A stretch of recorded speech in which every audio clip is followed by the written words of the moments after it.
नमस्कार, स्वागत है आप सभी का। टीवी 27 न्यूज देख रहे हैं आप और आपके साथ मैं हूं नितीशा बंसल।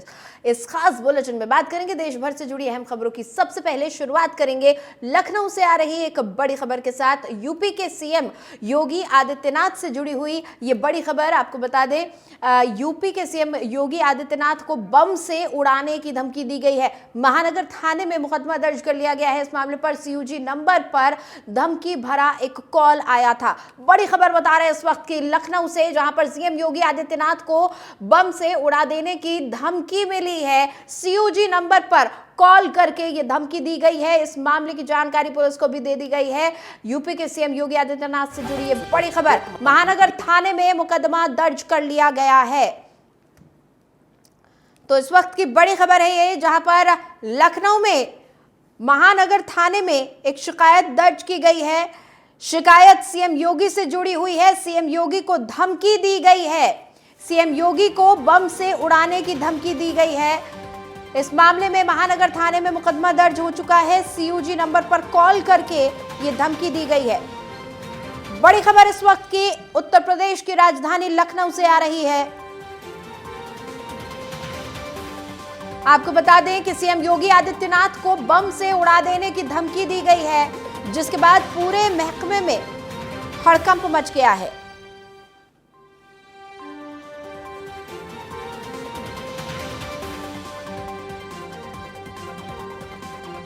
सीयूजी नंबर पर यह धमकी भरा कॉल आया है। आपको बता दें कि इस मामले पर महानगर थाने में मुकदमा भी दर्ज कर लिया गया है और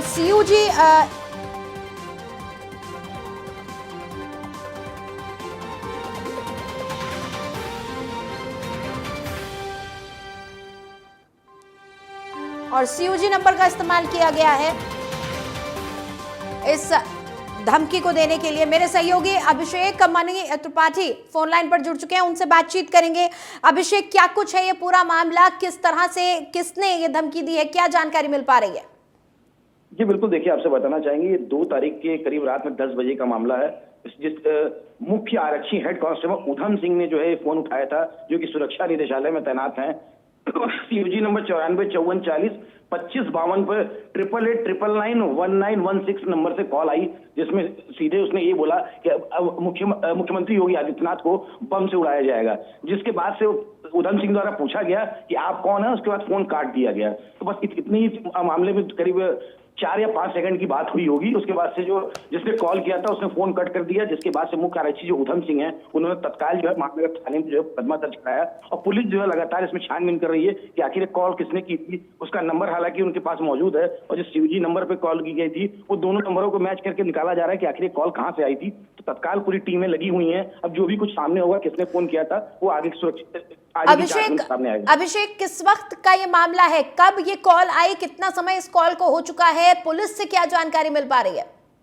जी देखिए, ये 2 तारीख की रात में 10 बजे फोन आया था और सुरक्षा निदेशालय में तैनात हेड कांस्टेबल जो थे उधम सिंह, उन्होंने ये फोन उठाया था, जिसके बाद से उसने धमकी दी है। और 2 तारीख के बाद से कल इस मामले के जो है मुकदमा दर्ज कराया गया और आज इस बात की जो है मीडिया तक जानकारी पहुंची है। उसके बाद से लेकिन कल से ही लगातार जो है पुलिस जो है इस पर कार्रवाई कर रही है और इस पर पता लगाने की कोशिश की जा रही है कि आखिर कौन है, उसको जल्द से जल्द पकड़ा जाए। जी अभिषेक, क्या इस फोन कॉल के बाद कोई एहतियाती कदम उठाए गए हैं? सीएम के कार्यक्रम भी लगे हुए हैं लगातार। जी बिल्कुल, देखिए सुरक्षा की दृष्टि से मुख्यमंत्री की अपनी खुद एक सुरक्षा टीम है, उस पर काम हो रहा है। हालांकि इस तरह की धमकी आने के बाद सुरक्षा और टाइट कर दी जाती है और लगातार भी जांच किया जा रहा है कि आखिर किसने कॉल किया था। अक्सर ऐसे जो है जो धमकी आते रहते हैं सीएम के खिलाफ, तो उस पर तमाम कार्रवाई की जाती है। तमाम अभियुक्त पकड़े भी गए हैं पहले भी और जल्द इनको भी पकड़ेगा जिसने भी कॉल किया था। अब आगे देखने वाली बात होगी किसने हरकत की है। जी बिल्कुल अभिषेक, क्या जानकारी मिल पा रही है? क्या किसी तरह के राजनीतिक बयान भी इसके बाद सामने आए हैं? जी बिल्कुल, देखिए मैंने आपको बताया 2 तारीख की रात की घटना है। कल जो है इस पर तहरीर दी गई है महानगर थाने में। उसके बाद से आज जो है पब्लिकली ये पता चला है कि ऐसी कोई घटना सामने आई है कि मुख्यमंत्री योगी आदित्यनाथ को जान से मारने की धमकी दी गई है। अब जो भी कुछ होगा वो आज, जो भी मामले की चीजें सामने आएंगी वो आज के दिन सामने आएंगी। तो अब आगे देखने वाली बात होगी जांच में क्या कुछ निकल के आता है। हो सकता है कि जो अभियुक्त है उसे पकड़ा जाए, कुछ इस तरह की चीजें जानकारी निकल के, क्योंकि लगातार सुरक्षा एजेंसियां जांच कर रही है कि आखिर किसने कॉल किया था, आखिर कौन शख्स था, उसका क्या मकसद था, उसने क्यों ऐसी धमकी दी, इसके लेकर लगातार जांच की जा रही है। चलिए, बहुत शुक्रिया इस जानकारी के लिए। आप नजर बनाए रखिएगा।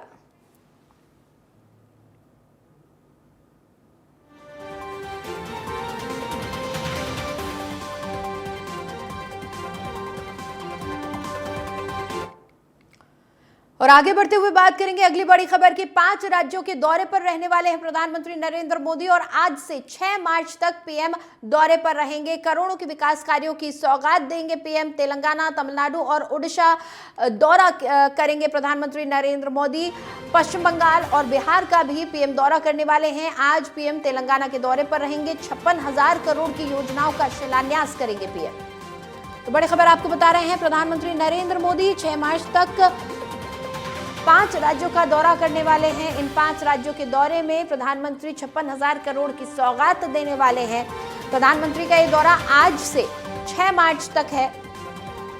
6 मार्च तक पीएम इस दौरे पर रहेंगे, जिसमें 5 राज्यों में वो जाएंगे और करोड़ों के विकास कार्यों की सौगात जनता को देने वाले हैं। आपको बता दें कि प्रधानमंत्री तेलंगाना, तमिलनाडु और ओडिशा दौरा करेंगे। पश्चिम बंगाल और बिहार का भी पीएम दौरा करेंगे। आज तेलंगाना दौरे पर रहेंगे प्रधानमंत्री नरेंद्र मोदी और 56,000 करोड़ की योजनाओं का शिलान्यास करेंगे प्रधानमंत्री। इस खबर पर ज्यादा जानकारी के लिए मेरे सहयोगी पंकज वानखेड़े फोन लाइन पर जुड़े हुए हैं, उनसे बातचीत करते हैं। पंकज, ये दौरा 6 मार्च तक चलने वाला है और 6 मार्च तक यानी प्रधानमंत्री 5 राज्यों का ये दौरा करेंगे। महज 3 दिन का समय आप कह सकते हैं। 4, 5 और 6, 3 दिन के अंदर 5 राज्यों का दौरा करना, वहां पर तमाम विकास कार्यों का लोकार्पण करना, शिलान्यास करना, जनता के लिए इतनी सारी सौगात एक साथ देना, काफी टाइट शेड्यूल प्रधानमंत्री का सामने आया है।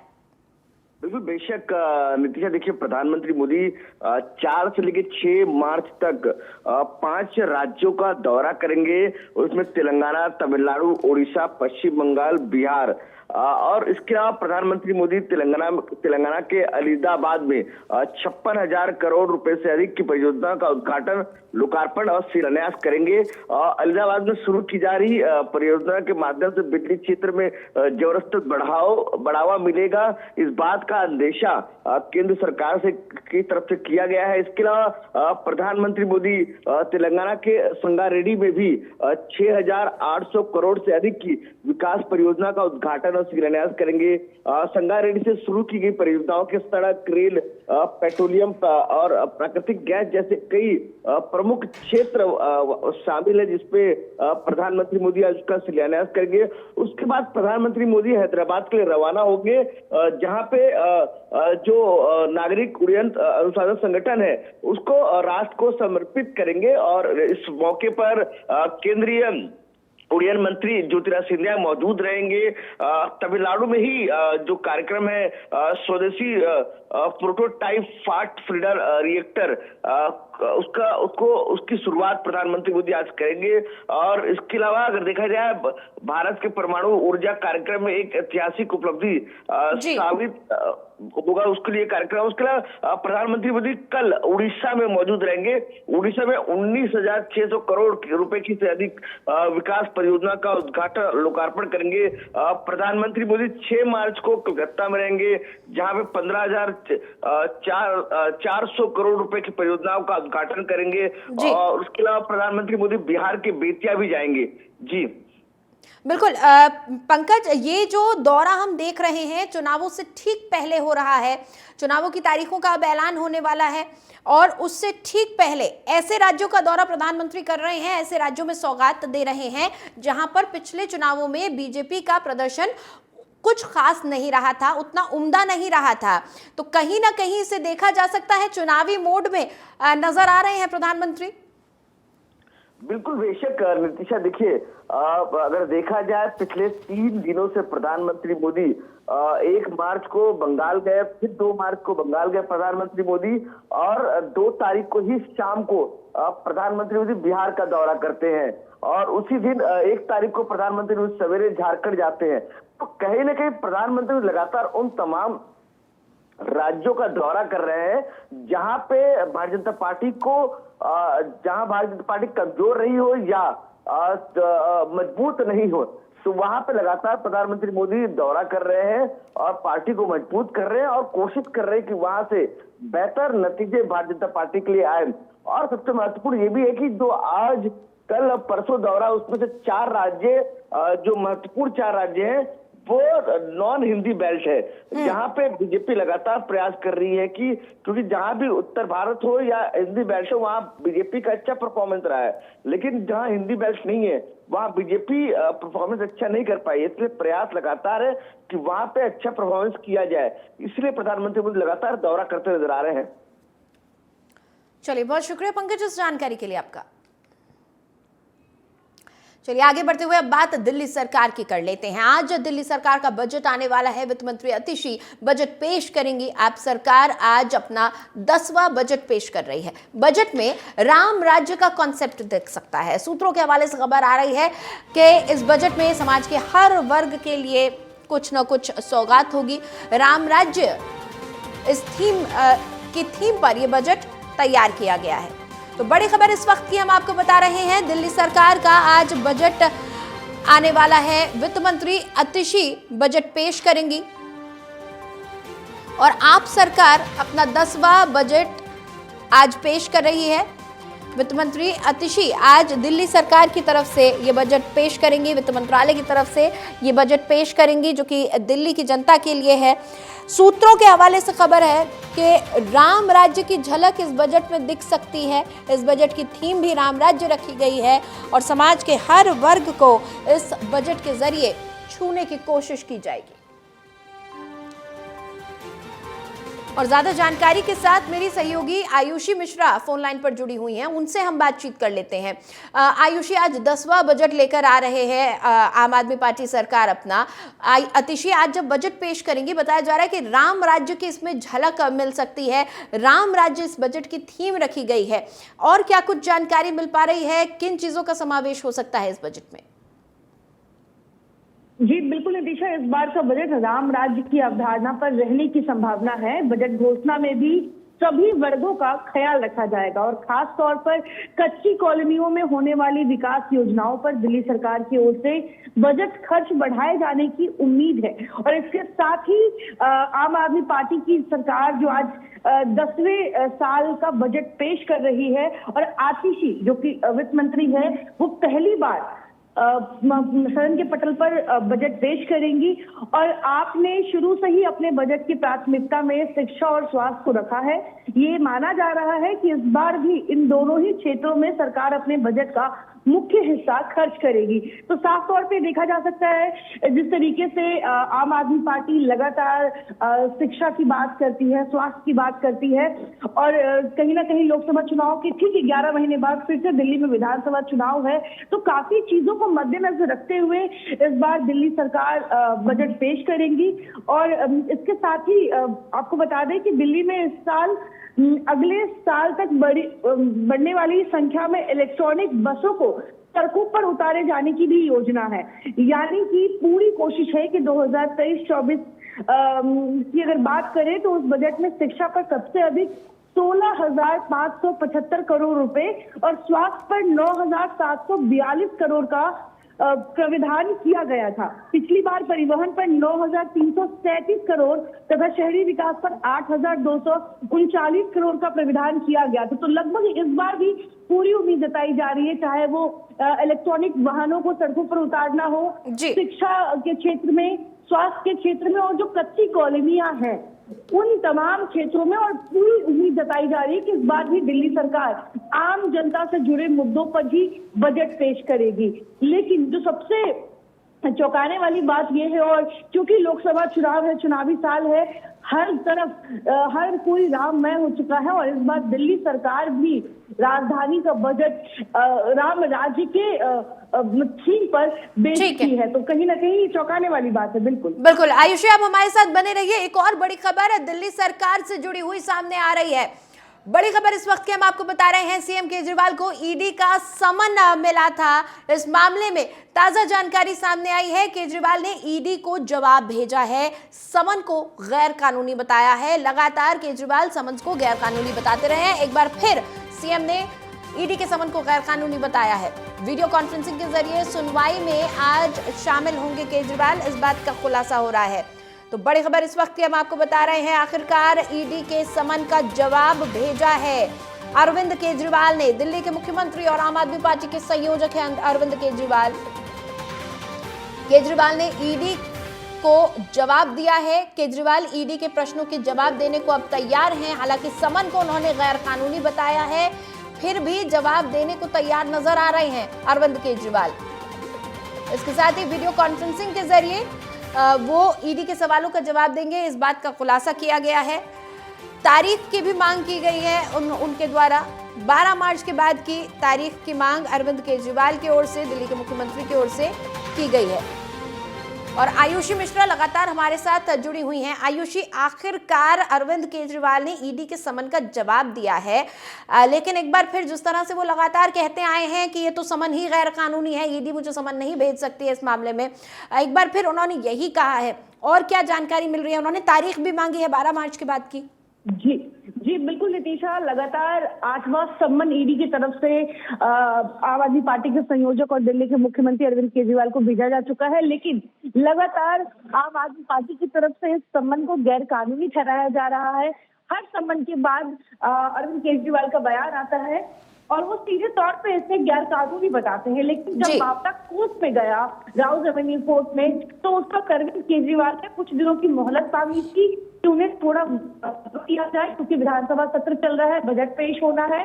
और आखिरकार आज जब उन्हें 8वें सम्मन पर ईडी के सामने पेश होना है, तो उस वक्त उन्होंने एक बार फिर से जवाब दिया है ईडी को और कहा है कि मैं अभी भी मानता हूं कि ये सम्मन गैर कानूनी है, लेकिन फिर भी मैं जवाब देने को तैयार हूं, लेकिन 12 मार्च के बाद की कोई तारीख तय की जाए, क्योंकि 12 मार्च तक वो उनकी व्यस्तता है, विधानसभा सत्र भी चल रहा है, इसके साथ लोकसभा चुनाव को लेकर भी कई गतिविधियां हैं, कई दौरे हैं उनके। तो इस बीच उन्होंने 12 मार्च के बाद का समय मांगा है और साथ में उन्होंने ये भी कहा कि वो वीडियो कॉन्फ्रेंसिंग के माध्यम से ईडी के सवालों का जवाब देंगे। तो नितीशा, साफ तौर पे जब वीडियो कॉन्फ्रेंसिंग के जरिए वो ईडी के सवालों का जवाब देंगे, अगर वो कहते हुए नजर आ रहे हैं, तो उनकी डर अभी भी है कि अगर वो ईडी दफ्तर जाते हैं पूछताछ के लिए, तो अरेस्टिंग की संभावना कहीं ज्यादा बढ़ जाती है। तो ऐसे में कहीं ना कहीं उनकी मांग तो वीडियो कॉन्फ्रेंसिंग के जरिए जवाब देने की है, लेकिन ये देखने वाली बात होगी कि कोर्ट इस पर राजी होगा और क्या ईडी इस चीज को लेकर राजी होगी। तो ईडी जब भी पूछताछ करती है तो आमने सामने बैठा के पूछताछ करती है। शायद पहले कभी ऐसा नहीं देखा गया कि ईडी किसी घोटाले की केस में किसी मतलब आरोपी से या किसी पूछताछ जिनसे उनको करना है वो वीडियो कॉन्फ्रेंसिंग के माध्यम से करे, वो हमेशा 1 to 1 करते हैं। लेकिन केजरीवाल की ये डिमांड पूरी होगी या नहीं, ये देखने वाली बात होगी। चलिए, बहुत शुक्रिया आयुषी इस तमाम जानकारी के लिए, आप नजर बनाए रखिएगा। तो चलिए अब खबरों में आगे बढ़ते हुए बात मध्य प्रदेश कैबिनेट के अयोध्या दौरे की कर लेते हैं। आज अयोध्या दौरे पर रहने वाले हैं मध्य प्रदेश की पूरी कैबिनेट। रामलला के दर्शन करेंगे Madhya Pradesh cabinet. CM doctor Mohan Yadav भी रामलला के दर्शन करेंगे। अयोध्या जाने से पहले कैबिनेट की एक बैठक भी हुई थी। तो बड़ी खबर इस वक्त की हम आपको बता रहे हैं। आज मध्य प्रदेश के मुख्यमंत्री डॉक्टर मोहन यादव अपनी कैबिनेट के साथ अयोध्या में रामलला के दर्शन करने वाले हैं। अयोध्या जाने से पहले कैबिनेट की एक बैठक भी बुलाई गई थी, जिसमें कई अहम मुद्दों को लेकर चर्चा की गई।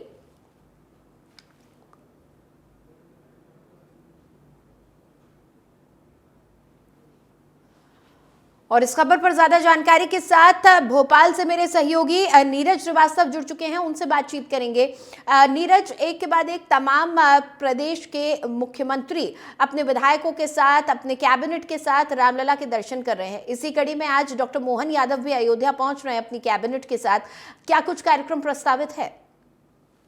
देखिए, बिल्कुल लगभग 10:30 बजे जो है कैबिनेट की बैठक प्रस्तावित है। कैबिनेट की बैठक में सभी जो है कैबिनेट की मंत्री जुटेंगे और कुछ अहम प्रस्ताव जो कि अचानक कैबिनेट में चले अभी सामने नहीं आए हैं, लेकिन उन पर मोहर लग सकती है। हालांकि कहीं ना कहीं ये अब साफ हो गया है कि जो लोकसभा चुनाव है वो कहीं ना कहीं अब पूरा राम नाम पर लड़ा जाएगा। क्योंकि जिस तरह से देखा जाए फरवरी में जिस तरह से रामलला की जो प्रांत उसमें भव्य आयोजन किया गया, हालांकि उस समय प्रधानमंत्री नरेंद्र मोदी ने अपने सभी मुख्यमंत्रियों को और तमाम नेताओं को मना कर दिया था कि भीड़ ज्यादा होगी कि उस समय अयोध्या ना आए। तो उसके बाद का कार्यक्रम अब मध्य प्रदेश के जो मुख्यमंत्री है डॉक्टर मोहन यादव ने कैबिनेट में बनाया है और आज लगभग 11 बजे एक विशेष विमान से पूरी कैबिनेट जो है अयोध्या जाने वाली है, रामलला के दर्शन करने वाली है। हालांकि मुख्यमंत्री डॉक्टर मोहन यादव ने साफ साफ कर दिया कि अयोध्या में जो है मध्य प्रदेश भवन बनाया जाएगा। इसके अलावा जो सरयू का घाट है वहां पर विश्रामती के घाट बनाया जाएगा, जिसका पूरा जो खर्च है वो मध्य प्रदेश सरकार उठाएगी। तो आज कहीं ना कहीं पूरी कैबिनेट जिस तरह से रामलला के दर्शन करने जा रही है और माना जा रहा है कि पूरी कैबिनेट प्रदेश के विकास के लिए जो है प्रार्थना करेगी। बिल्कुल नीरज, काफी अहम हो जाता है अयोध्या का ये दौरा, क्योंकि अब लोकसभा चुनाव भी सिर पर हैं और कहीं ना कहीं राम मंदिर की गूंज और रामलला की जयकारे चारों तरफ गूंज ही रहे हैं। 22 जनवरी से जो माहौल बना है वो दिख रहा है कि आगे भी इसी तरह से जारी रहने वाला है। जी बिल्कुल, देखिए चाहे हम कैबिनेट की बात कर ली जाए, आज कैबिनेट जो है अयोध्या रामलला के दर्शन करने जा रही है। इसके अलावा कल जिस तरह से जो बीजेपी में कार्यकर्ताओं की बैठक थी उसमें निर्णय लिया गया है कि सभी कार्यकर्ता जब जो है जो मतदाता के घर जाएंगे, यानी कि जब हितग्राही उनके घर जाएंगे, किसी को मिलने जाएंगे, तो सबसे पहले राम राम बोलेंगे।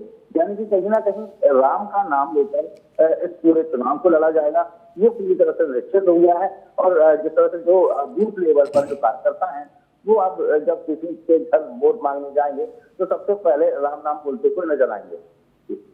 चलिए, शुक्रिया नीरज इस तमाम जानकारी के लिए आपका।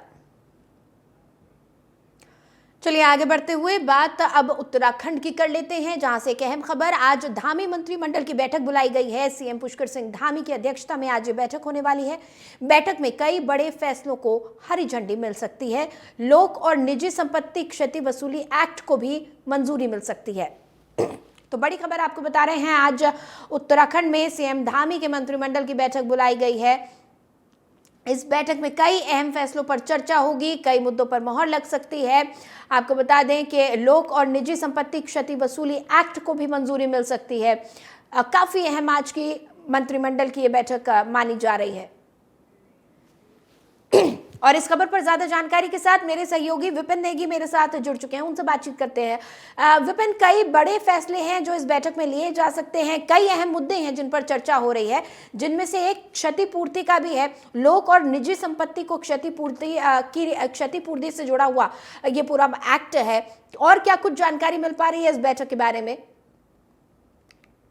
उत्तराखंड के लिए जो आज ये धामी की कैबिनेट बैठक हो रही है, इसमें आज 10:30 बजे बैठक शुरू हो जाएगी सचिवालय में। और सबसे बड़ी बात यह है कि 1 दर्जन से ज्यादा जो है बैठक में प्रस्ताव रखे जा सकते हैं। इसके साथ साथ आपको बताएं कि बैठक में चाहे निजी संपत्ति क्षति वसूली एक्ट हो या प्रस्ताव को मिल सकता है, या साथ साथ तमाम बैठक में जो खास प्रस्ताव रहेंगे उनके बारे में चर्चाएं होंगी। उसके बारे में कहीं ना कहीं जो है आपस में चर्चाएं जाएंगी। और इसके साथ सबसे बड़ी देखने की बात, मुख्यमंत्री की जो अध्यक्षता में ये बैठक हो रही है, इसमें जो ये 1 दर्जन से ज्यादा जो ये प्रस्ताव हैं, इनमें जो मोहर लगी उसको देखने वाली बात सबसे बड़ी ये रहेगी। चलिए, बहुत शुक्रिया विपिन इस जानकारी के लिए आपका। चलिए आगे बढ़ते हुए बात हरियाणा की करते हैं। नवे सिंह राठी हत्याकांड मामले में झज्जर पुलिस को अहम कामयाबी मिली है। 2 शूटर्स को गोवा से गिरफ्तार कर लिया गया है। तो बड़ी खबर इस वक्त की हम आपको बता रहे हैं, जहां पर नवे सिंह राठी हत्याकांड मामले में पुलिस को एक कामयाबी मिली है। झज्जर पुलिस ने 2 शूटर्स को गोवा से गिरफ्तार कर लिया है। और इसी के साथ आगे बढ़ते हुए बात स्मृति ईरानी से जुड़ी हुई एक खबर की कर लेते हैं। दरअसल आज केंद्रीय मंत्री स्मृति ईरानी ने हज सुविधा ऐप को लॉन्च किया है। यात्रियों को इससे गाइडेंस मिलेगी। 10 भाषाओं में यात्रियों को गाइड किया जाएगा। तो स्मृति ईरानी ने हज यात्रा के लिए एक ऐप लॉन्च किया है, जो तमाम हज यात्री हैं, हाजी हैं, उनकी सुविधा के लिए ऐप है हज सुविधा ऐप, जिसको स्मृति ईरानी ने लॉन्च किया है।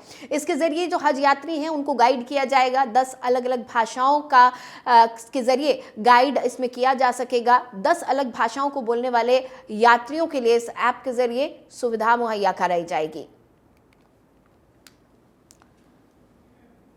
और एक और खबर का रुख करते हुए बात अब पाकिस्तान की कर लेते हैं। पड़ोसी मुल्क पाकिस्तान के चुनाव को लेकर एक बड़ी खबर सामने आ रही है। नवनिर्वाचित प्रधानमंत्री शहबाज शरीफ शपथ लेने वाले हैं। प्रधानमंत्री की शपथ लेंगे शहबाज शरीफ। तो बड़ी खबर इस वक्त की पड़ोसी मुल्क पाकिस्तान से जुड़ी हुई, जहां हाल ही में चुनाव हुए थे। काफी चर्चित रहा था नतीजा, गड़बड़ियों के आरोप लगे थे और पूरे देश से इमरान खान के समर्थक, पूर्व प्रधानमंत्री इमरान खान के समर्थकों ने आवाज उठाई थी। लेकिन इस सब के बाद, पूरे ड्रामे और हो हल्ला के बाद शहबाज शरीफ को विजयी घोषित किया गया था और अब नवनिर्वाचित प्रधानमंत्री शपथ ग्रहण करने वाले हैं। शहबाज शरीफ प्रधानमंत्री के तौर पर, पाकिस्तान के प्रधानमंत्री के तौर पर शपथ ग्रहण करने वाले हैं। और फिलहाल इसी खबर के साथ मुझे दें इजाजत, लेकिन आप बने रहें TV27 न्यूज के साथ।